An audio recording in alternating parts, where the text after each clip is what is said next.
Partie 1. Comprendre des documents radiophoniques. 1. Mode de vie, choix de vie. Exercice 1. Bonjour à tous. Nous sommes en compagnie aujourd'hui d'Anaïs Florent, l'étoile montante du cinéma français. Jeune, talentueuse, elle épate les critiques avec ses rôles variés et son jeu qu'on qualifie de flamboyant. Anaïs Florent, bonjour. Bonjour. Merci d'être avec nous aujourd'hui. Merci à vous de m'accueillir. Alors, après Jeanne d'Arc, Édith Piaf et Marie-Antoinette, vous êtes à l'affiche de Nuit Noire dans le rôle d'une tueuse en série. C'est ça. Vous jouez souvent le rôle de femme forte, au caractère bien trempé. Ah, pas seulement, mais c'est vrai que j'adore travailler dans l'intensité. Bon, reprenons un peu votre parcours. Vous avez étudié la comédie et joué de petits rôles au théâtre et pour la télévision, jusqu'à votre premier rôle au cinéma dans le film Reviens vite de Jean Rivière. Oui, c'est vrai que quand j'étais étudiante, j'ai dû enchaîner des petits boulots. À ce moment-là, j'ai fait pas mal de pubs et de petits rôles pour des séries télévisées. C'est ce qui m'a permis à l'époque de payer le loyer de ma chambre de bonne sous les toits et de m'acheter des pâtes au supermarché. Vous regrettez d'avoir fait ces choix ? Ah non, pas du tout. J'en tire même une certaine fierté. Cette période difficile m'a forgé un caractère et j'ai appris plein de choses sur le monde du spectacle très tôt.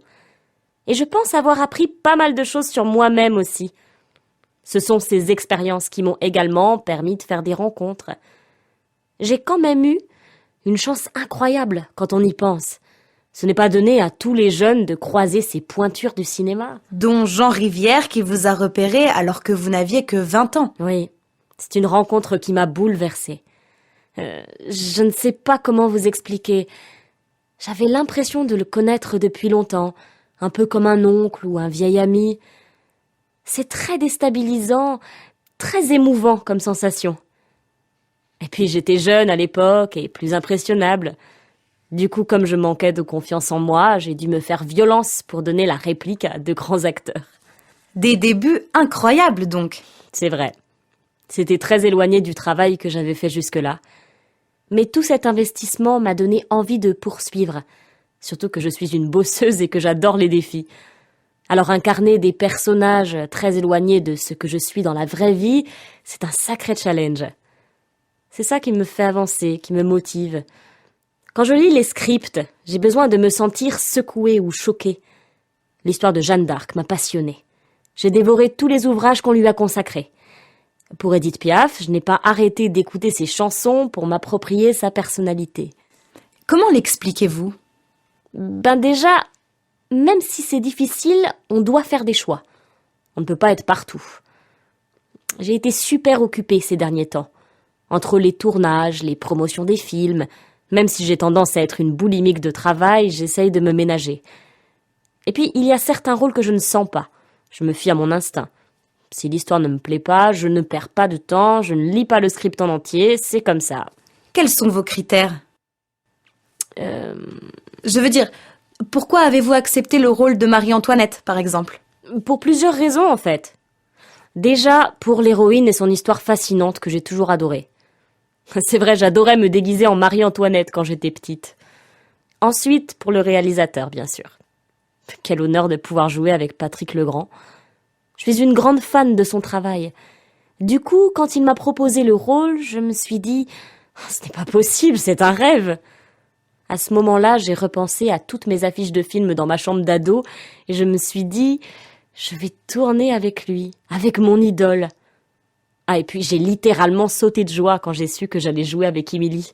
Émilie Morin, autre future grande actrice française. Ah oui, elle a un talent fou. Je la trouve géniale. Ça a été un vrai plaisir de tourner avec elle pour le film Marie-Antoinette, même si le tournage était épuisant. J'ai craqué plusieurs fois, je me sentais fatiguée et pas toujours à la hauteur. Ah bon ? Oui. Je suis quelqu'un d'hyper exigeant. Je déteste l'approximation. Je veux toujours faire de mon mieux, me surpasser. Mais à force de vouloir donner de ma personne, il m'arrive de m'écrouler. Je suis très contente qu'Émilie ait été sur le tournage. Elle m'a beaucoup épaulée, elle m'a donné plein de conseils. En plus, c'est une fille pleine d'humour. C'est la raison pour laquelle vous lui avez dédié votre César. Exactement, je n'y serais jamais arrivée sans elle. Et comment s'est passé le tournage de votre dernier film ? Nuit Noire est un film extrêmement anxiogène. On peut imaginer que certaines scènes ont dû être très difficiles à tourner. Pas vraiment en fait. Le plus complexe, c'était surtout le côté psychologique du film. Le personnage est sombre, bien sûr, et certaines scènes ont exigé une grande résistance physique. Mais le plus difficile était de jouer le rôle d'une femme souffrant de graves troubles psychiatriques. On peut facilement tomber dans la caricature.